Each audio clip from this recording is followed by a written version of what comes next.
My name is Brandi Coleman. My242 is I listen, learn, and lead today for I can be an international voice for young women of color tomorrow.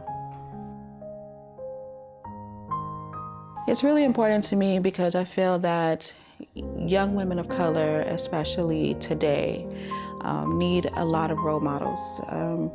We do have role models, not to say we don't, but I think a lot of young women of color think that they're unreachable because they're far-fetched. I want to show young women of color that within our own community, there are women who care about their well-being, who want to show those experiences to them and provide those opportunities for them that when we were younger, we wish we had.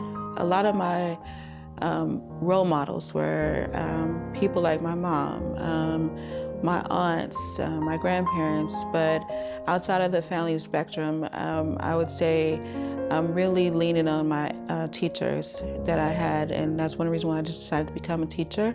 Just within this past year, the Lemonade Circle has really expanded. I'm really passionate about finding opportunities, but not so much for myself, but for the girls to have opportunities beyond just the city limits. The Lemonade Circle is a young women's mentor group. We focus on young women of color, middle school and high school, and our mission is to extend the experiences that the girls get in school beyond the four walls of the classroom.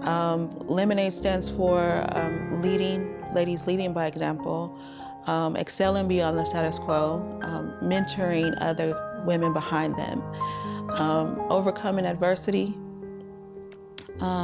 being able to affect change and being able to discover the power of one, and also exploring the world beyond their everyday scene. But I think it's important for students to be able to network and be able to have opportunities where they can meet and engage with women, and also be able to have their voice, be able to learn how to use their voice in everyday situations. I think probably the most memorable time was probably when I lost my father when I was 16.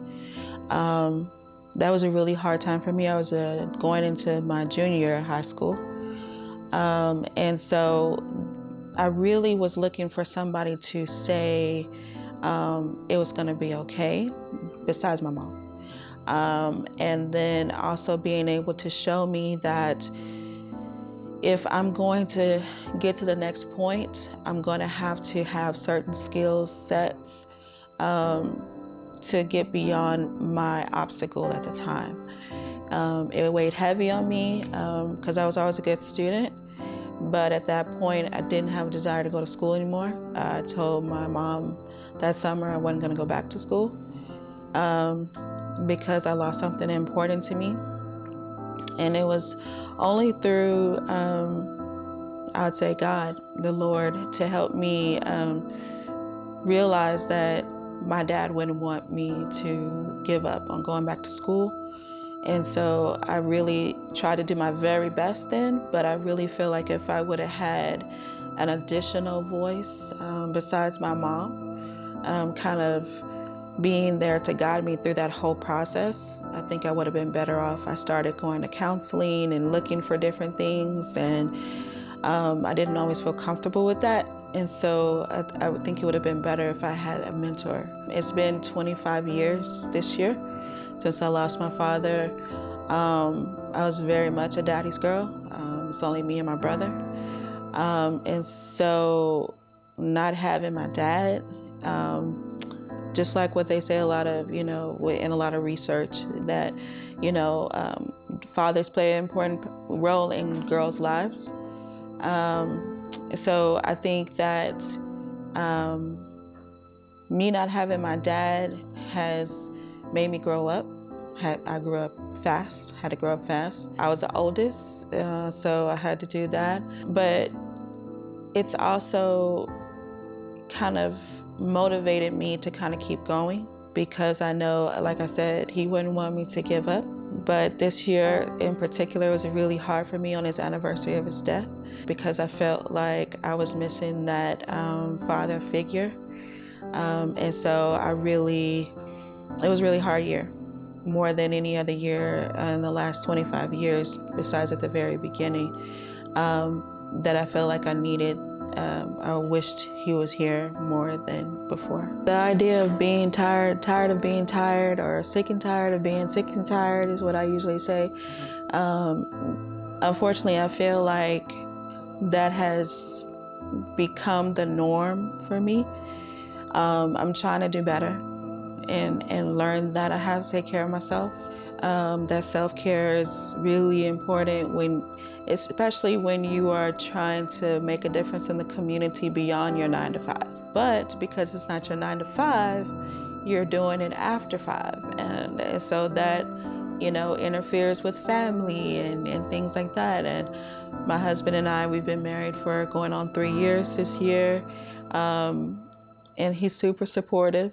And my girls are in high school and one's in college, but that doesn't mean that I don't have to, expend a lot of energy helping them and being there for them and playing the mom and the wife and my mom lives 5 minutes away, being the daughter. And so those are a lot of additional roles that I'd say that it exhausts me. I've learned to pause in life because I realized friends and family have helped me realize that if I'm not here, things are gonna change. Once I get home, I'm usually texting my Lemonade Circle girls, making sure that they're on top of any tasks that we have. Also emailing our board to make sure they're aware of what's coming up, what we have to do, where we need volunteers, things like that. At night, I'm usually looking for resources, events where the girls can go to fill the calendar for the upcoming year. There is a time when I get home, right when I get home, I usually, do dinner, have to do an hour or two with my husband and interact with them in that way. But a lot of it is because my girls are older. A lot of it is a lot of times I can use a lot of my free time to kind of research and do things that I wouldn't normally be able to do. I want to leave a legacy for my girls, and a lot of times when I want to work for and that is what drives me. What do you work for, right? You work to leave those lasting impressions on family and friends and loved ones. But when you can leave a legacy to people who you aren't related to, and when you can say, hey, I remember her for her commitment to the community, when you can say, wow, she wasn't just this person who worked this 9 to 5, she was also this person who did amazing things. That to me is a person who's achieved the ultimate goal. I work to leave that legacy for my students. For my girls, not just my Lemonade Circle girls, but my own children. With every test, it's just creating your testimony. The quote that's on the back of our Lemonade Circle shirts, it says, quote by Angela Davis. It says, I am no longer accepting the things that I cannot change. I'm changing the things I can no longer accept. And that statement in and of itself is powerful to me, because we have to be able to be a part of change and be a part of preparing the next generation for the next group of things, the next group of obstacles that they will face. And they need to know that they can change them. They have the power to change. It's not easy, but you can do it.